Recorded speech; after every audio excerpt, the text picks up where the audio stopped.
नमस्कार दोस्तों, world relax meditation WRM channel पर आपका तहे दिल से स्वागत है। क्या आप भी अपनी जिंदगी से परेशान है? तो यह एक बार जरूर सुने।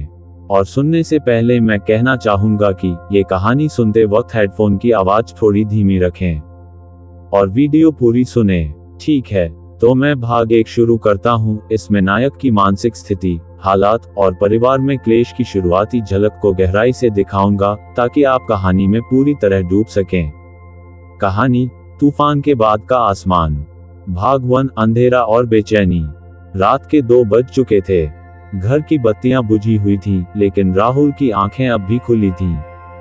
पंखे की धीमी धीमी आवाज कमरे में गूंज रही थी और बाहर कहीं दूर से किसी कुत्ते के भौंकने की आवाज आ रही थी।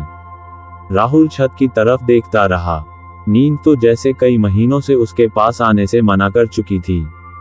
आंखें थकी हुई थीं, शरीर भी टूट सा गया था, लेकिन दिमाग, वो तो जैसे दौड़ रहा था।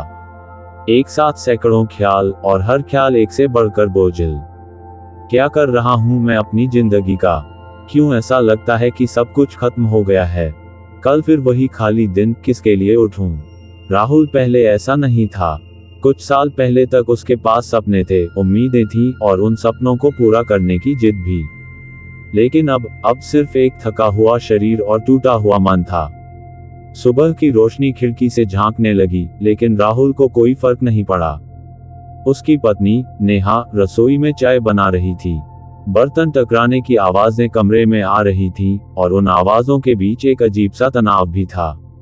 नेहा पिछले कई दिनों से उससे नाराज थी। तुम्हें कुछ करना ही नहीं है? घर कैसे चलेगा? कब तक ऐसे पड़े रहोगे? ये वो सवाल थे जो अब हर सुबह की शुरुआत बन चुके थे। राहुल चुप रहता। उसके पास जवाब नहीं था, या शायद जवाब था भी तो उसे बोलने का मन नहीं होता। घर में सिर्फ नेहा ही नहीं, माँ बाप भी परेशान थे। माँ को लगता बेटा बदल गया है। पापा को लगता राहुल अब जिम्मेदार नहीं रहा। और राहुल को लगता शायद सब सही सोच रहे हैं। ये क्लेश, ये ताने, ये खामोशियां सब मिलकर उसके भीतर एक दीवार खड़ी कर रहे थे। वो दीवार जिसके पार अब किसी की आवाज भी चीख से नहीं पहुंचती थी। पैसे की तंगी ने हालत और बिगाड़ दी थी। पिछले साल की नौकरी उसने छोड़ दी थी, सोचकर कि कुछ अपना करेगा, लेकिन काम शुरू होने से पहले ही हालात ऐसे बने कि सब रुक गया। अब बैंक अकाउंट में बस कुछ 100 रुपये बचे थे। बाहर दोस्तों की जिंदगी आगे बढ़ रही थी, नई गाड़ियां, अच्छे घर, छुट्टियों की तस्वीरें। और राहुल, वो बस सोशल मीडिया स्क्रॉल करता और मोबाइल बंद कर देता, जैसे अपनी ही असफलता का आईना बंद कर दिया हो। उस दिन नाश्ते की मेज पर फिर बहस हो गई। नेहा ने कहा, देखो राहुल, मुझे अब सच में समझ नहीं आ रहा कि तुम करना क्या चाहते हो। राहुल ने धीमे स्वर में जवाब दिया, मुझे भी नहीं पता। तो फिर कुछ नहीं। नेहा उठकर चली गई और मेज पर रखी चाय धीरे धीरे ठंडी होती रही। दिन का बाकी समय राहुल ने बिस्तर पर लेटे लेटे गुजारा। खिड़की से आती धूप का एक टुकड़ा फर्श पर गिर रहा था, लेकिन वो भी उसे गर्माहट नहीं दे पा रहा था। उसके अंदर जैसे ठंड जम चुकी थी, मन की ठंड, उम्मीद की ठंड। रात फिर वैसे ही बीत गई, छत को ताकते हुए, सवालों में डूबे हुए और अपने ही विचारों में उलझे हुए। ठीक है, अब मैं भाग 2 सुनाता हूँ। इसमें राहुल की जिंदगी में एक अनपेक्षित मुलाकात होगी, जो उसके भीतर सोई हुई सोच को हल्का सा हिला देती है। कहानी, तूफान के बाद का आसमान। भाग 2, एक अनजाना चेहरा, एक अनकहा सबक। 3 दिन हो चुके थे राहुल ने घर से बाहर पैर तक नहीं रखा था। फोन की घंटी बजती, लेकिन वो उठाने का मन नहीं करता। नेहा ने भी अब बोलना कम कर दिया था, जैसे उम्मीद छोड़ दी हो। लेकिन उस सुबह नेहा ने बिना कुछ कहे उसकी पुरानी जैकेट बिस्तर पर रख दी और बस इतना कहा, बाहर जाओ, ताजी हवा लो। उसके लहजे में नाराजगी नहीं थी, बस थकान थी। राहुल ने धीरे धीरे जैकेट पहनी और बिना किसी मकसद के बाहर निकल गया। सर्दी की हल्की ठंड थी। मोहल्ले के पार्क में कुछ बुजुर्ग टहल रहे थे, कुछ बच्चे झूले पर खेल रहे थे। राहुल पार्क की एक कोने वाली बेंच पर जाकर बैठ गया। वो बस खाली निगाहों से सामने देख रहा था, जैसे दिमाग में कुछ भी नहीं चल रहा हो, लेकिन असल में उसके अंदर विचारों का तूफान था। कुछ देर बाद एक बुजुर्ग व्यक्ति आकर उसी बेंच के दूसरे छोर पर बैठ गए। सफेद दाढ़ी, ऊनी टोपी और हाथ में एक पुरानी लकड़ी की छड़ी। उन्होंने मुस्कुराकर राहुल की तरफ देखा और कहा, इतनी कम उम्र में ये चेहरा इतना भारी क्यों लग रहा है, बेटा? राहुल ने हल्की सी मुस्कान की कोशिश की, लेकिन वह भी अधूरी रह गई। कुछ नहीं, बस जिंदगी थोड़ी उलझी हुई है। बुजुर्ग ने सिर हिलाया, जैसे वो पहले ही सब समझ गए हों। उलझन तो तब होती है जब हम धागा छोड़कर बस गांठ को घूरते रहते हैं। राहुल ने उनकी तरफ देखा, ये बात सीधी थी, लेकिन दिल में उतर गई। बुजुर्ग ने अपनी कहानी सुनाना शुरू किया। जब मैं तुम्हारी उम्र का था, मेरे पास भी न काम था, न पैसा। घर वाले रोज ताने देते थे। मैं खुद को नाकाम मान चुका था। एक दिन मैंने अपने गांव के एक बूढ़े किसान से पूछा, अब क्या करूं? उसने कहा, हर दिन बस इतना करो कि रात को ये महसूस हो कि आज तुमने कुछ किया, चाहे छोटा ही क्यों ना हो। एक बीज बोया, एक किताब का पन्ना पढ़ा, किसी का हाथ थामा, कुछ भी। राहुल चुपचाप सुनता रहा। बुजुर्ग ने आगे कहा, हम अक्सर सोचते हैं कि जिंदगी बदलने के लिए बड़ा कदम चाहिए, लेकिन सच ये है कि छोटी छोटी कोशिशें ही पहाड़ बनाती हैं। तू तूफान में खड़ा है, बेटा, लेकिन याद रख, सूरज अभी भी है, बस बादलों के पीछे। इन शब्दों में कोई बनावटीपन नहीं था, जैसे वो सीधे राहुल के भीतर तक उतर गए हों। कुछ देर बाद बुजुर्ग उठे और जाने लगे। जाते जाते बोले, कल यहाँ आना और मुझे बताना कि आज तुमने क्या किया। राहुल ने कुछ नहीं कहा, बस हल्के से सिर हिला दिया। घर लौटते समय उसने खुद से सोचा, क्या सच में एक छोटा कदम कुछ बदल सकता है? उसके भीतर थोड़ी देर के लिए एक अजीब सी हल्की गर्माहट आई, जैसे सर्दी की सुबह में अचानक धूप का टुकड़ा पड़ जाए। भाग 2 खत्म। अगले भाग में मैं दिखाऊंगा कि राहुल इस छोटे कदम के विचार को कैसे अपनाने की कोशिश करता है और शुरुआत में किस तरह खुद से जूझता है। कहानी, तूफान के बाद का आसमान। भाग 3, पहला कदम, सबसे मुश्किल। अगली सुबह राहुल की आंख थोड़ी देर से खुली। खिड़की से आती हल्की धूप उसके चेहरे पर पड़ रही थी। वो कुछ देर बिस्तर पर लेटा रहा, फिर उसे कल की मुलाकात याद आई, वो सफेद दाढ़ी वाले बुजुर्ग और उनका कहा हुआ वाक्य, हर दिन कुछ ऐसा करो जिससे रात को लगे कि तुमने आज कुछ किया। राहुल का मन तो कह रहा था, छोड़ो, आज भी वैसे ही लेटे रहते हैं। लेकिन अंदर कहीं एक और आवाज थी जो फुसफुसा रही थी, नहीं, आज कुछ करना होगा। राहुल उठकर रसोई में गया। नेहा नाश्ता बना रही थी। माहौल अब भी ठंडा था, लेकिन राहुल ने धीरे से कहा, चाय बना दीजिए, मैं बाहर पार्क जाऊंगा। नेहा ने बिना कुछ कहे सिर हिला दिया। शायद उसे भी थोड़ा अजीब लगा कि राहुल ने खुद से बाहर जाने की बात कही। पार्क में जाकर उसने उसी बेंच पर बैठकर बुजुर्ग का इंतजार किया। घड़ी की सुइयां धीरे धीरे आगे बढ़ रही थीं, लेकिन बुजुर्ग अभी तक नहीं आए थे। राहुल को लगा, शायद वो नहीं आएंगे। लेकिन तभी दूर से वही लकड़ी की छड़ी, वही ऊनी टोपी दिखी। आ गए बेटा? बुजुर्ग ने मुस्कुराते हुए पूछा। जी, आया हूं, बुजुर्ग ने बैठते ही पूछा। तो कल तुमने क्या किया? राहुल ने थोड़ा झेंपते हुए कहा। सच कहूं तो कुछ खास नहीं, बस शाम को थोड़ी देर टहलने निकला था। बुजुर्ग ने सिर हिलाया। अरे, वही तो पहला कदम है। तूफान के बाद हवा में चलना भी एक जीत है। उस दिन राहुल ने ठान लिया कि चाहे कितना भी मन न हो, वो रोज कुछ न कुछ करेगा। पहला दिन उसने अपने कमरे को अच्छे से साफ किया। दूसरा दिन एक पुरानी किताब खोली और 5 पन्ने पढ़े। तीसरा दिन मोहल्ले के एक पुराने दोस्त को फोन किया, बस हालचाल पूछने के लिए। ये सब छोटे छोटे काम थे, लेकिन हर बार करने के बाद उसे लगता जैसे दिल के अंदर का जंग थोड़ा उतर रहा हो। लेकिन सब आसान नहीं था। कुछ दिनों में वो फिर बिस्तर पर ही पड़ा रहता, सोचता क्या फायदा, ये सब करके भी तो कुछ नहीं बदलने वाला। ऐसे समय में उसे वो बुजुर्ग याद आते और उनकी वो बात, सूरज बस बादलों के पीछे है बेटा। राहुल खुद से कहता, ठीक है, आज बादल ज्यादा हैं, लेकिन मैं कल फिर कोशिश करूंगा। भाग 3 खत्म। अगले भाग में मैं दिखाऊंगा कि कैसे इन छोटे कदमों से राहुल का आत्मविश्वास लौटने लगता है और वो अपने परिवार के साथ रिश्तों में भी बदलाव महसूस करता है। कहानी, तूफान के बाद का आसमान। भाग 4, हल्की रोशनी। करीब 2 हफ्ते हो चुके थे, राहुल रोज कुछ न कुछ छोटा काम कर रहा था। कभी अपने कमरे की सफाई, कभी अखबार पढ़ना, कभी किसी पुराने दोस्त को मैसेज भेजना। इनमें से कोई भी काम दुनिया बदलने वाला नहीं था, लेकिन राहुल को लगने लगा था कि कम से कम उसका दिन अब पूरी तरह बेकार नहीं जा रहा।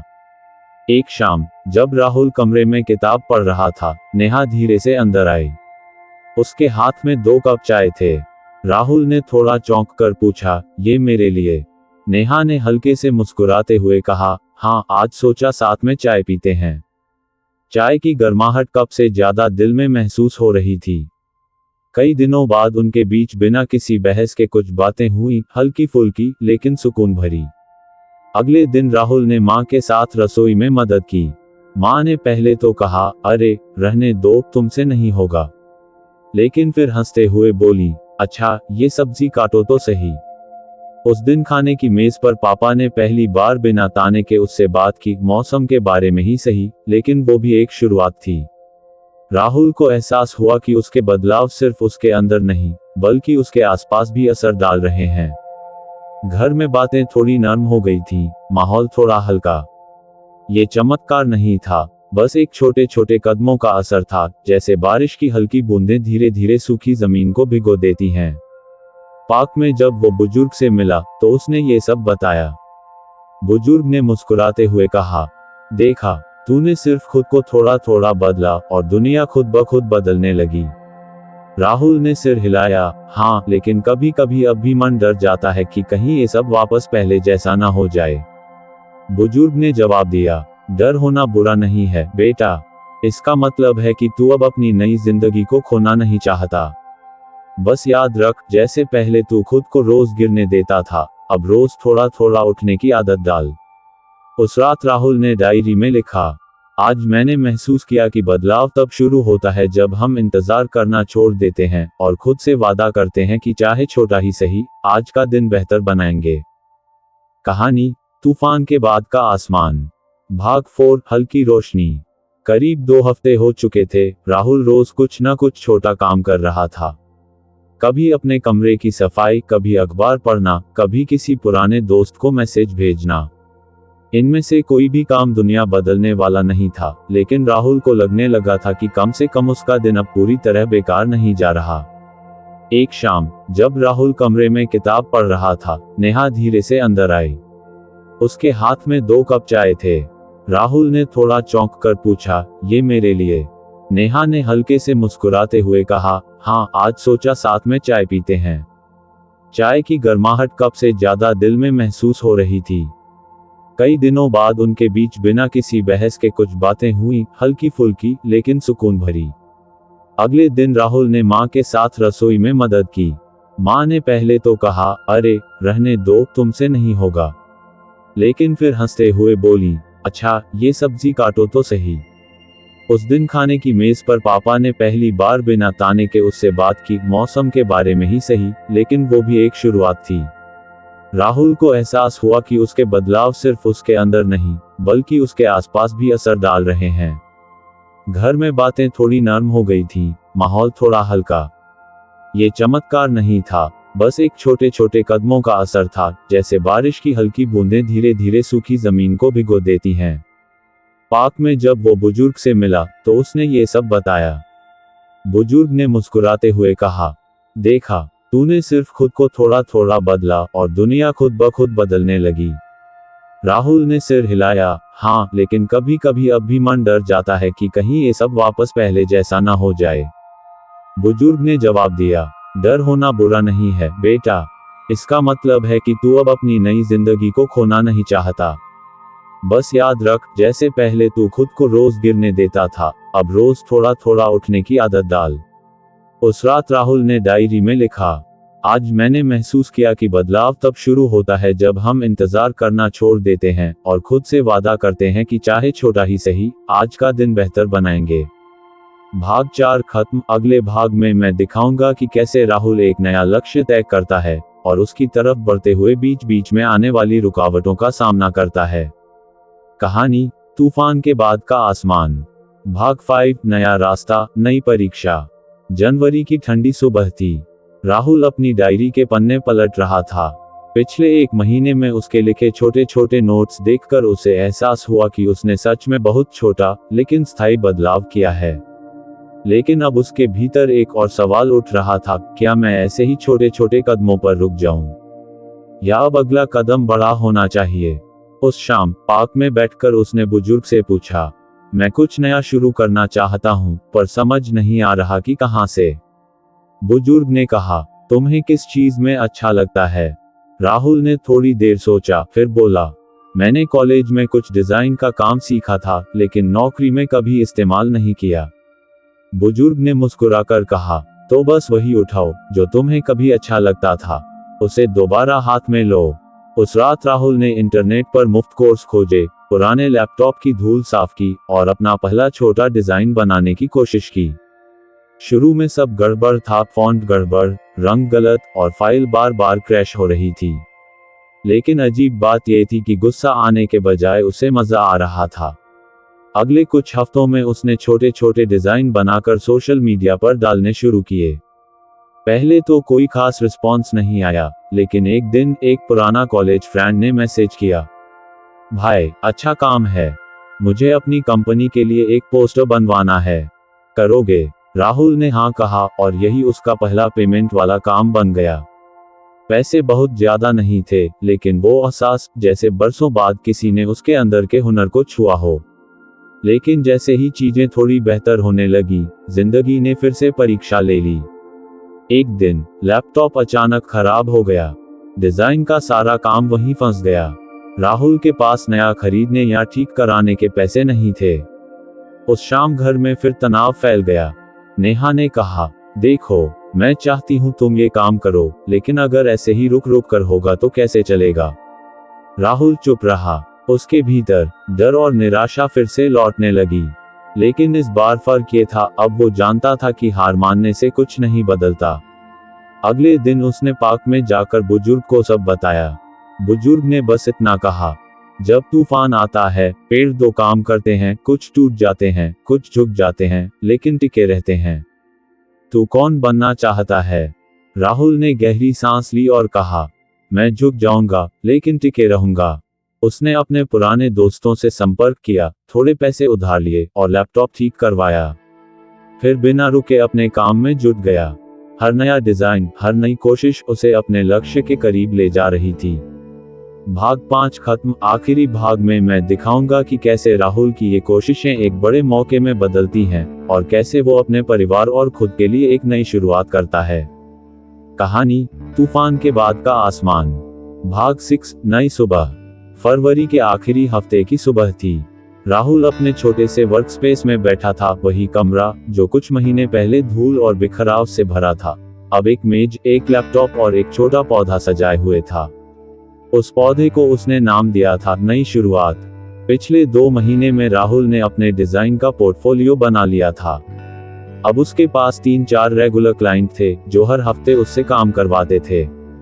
पैसे अभी भी बहुत ज्यादा नहीं थे, लेकिन इतना जरूर था कि घर का खर्चा थोड़ा हल्का हो गया था। सबसे बड़ी बात, अब नेहा के चेहरे पर शिकायत से ज्यादा संतोष दिखने लगा था। एक शाम जब राहुल काम कर रहा था, नेहा ने उसके पास आकर धीरे से कहा, मुझे तुम पर गर्व है। ये शब्द सुनते ही राहुल को जैसे महीनों का बोझ हल्का लगने लगा। मार्च की शुरुआत में राहुल को एक बड़ा मौका मिला।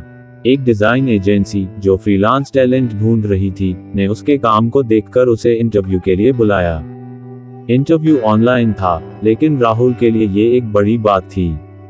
इंटरव्यू वाले दिन वो थोड़ा नर्वस था।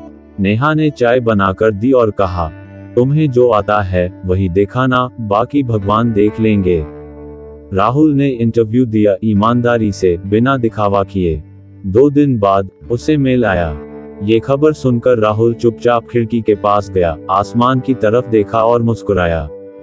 बादलों के बीच से सूरज की किरणें निकल रही थीं, जैसे बुजुर्ग हमेशा कहते थे, सूरज बस बादलों के पीछे है। शाम को वो पार्क गया, लेकिन उस दिन बुजुर्ग नहीं मिले। वो खाली बेंच पर बैठकर मन ही मन बोला, आप सही थे, छोटे छोटे कदम ही सबसे बड़ा तूफान पार करा देते हैं। घर लौटते समय उसने बाजार से एक छोटा केक खरीदा। रात के खाने के बाद उसने नेहा, माँ और पापा के साथ बैठकर वो केक काटा। माँ ने मुस्कुराकर कहा, आज हमारे घर का माहौल वैसा लग रहा है जैसा सालों पहले था। पापा ने चुपचाप राहुल के कंधे पर हाथ रखा, उनके इस इशारे में जितना स्नेह था उतना शायद किसी शब्द में नहीं हो सकता था। राहुल जानता था कि ये कहानी यहीं खत्म नहीं हो रही, आगे भी चुनौतियां आएंगी, कभी मन थकेगा, कभी रास्ता मुश्किल लगेगा। लेकिन अब वो जान चुका था, इंतजार करने से कुछ नहीं बदलता, छोटे छोटे कदम ही बड़ी मंजिल तक ले जाते हैं। और तूफान चाहे जितना भी लंबा हो, सूरज हमेशा बादलों के पीछे होता है। उस रात सोने से पहले उसने डायरी में आखिरी पन्ने पर लिखा, आज मेरी नई सुबह शुरू हुई है।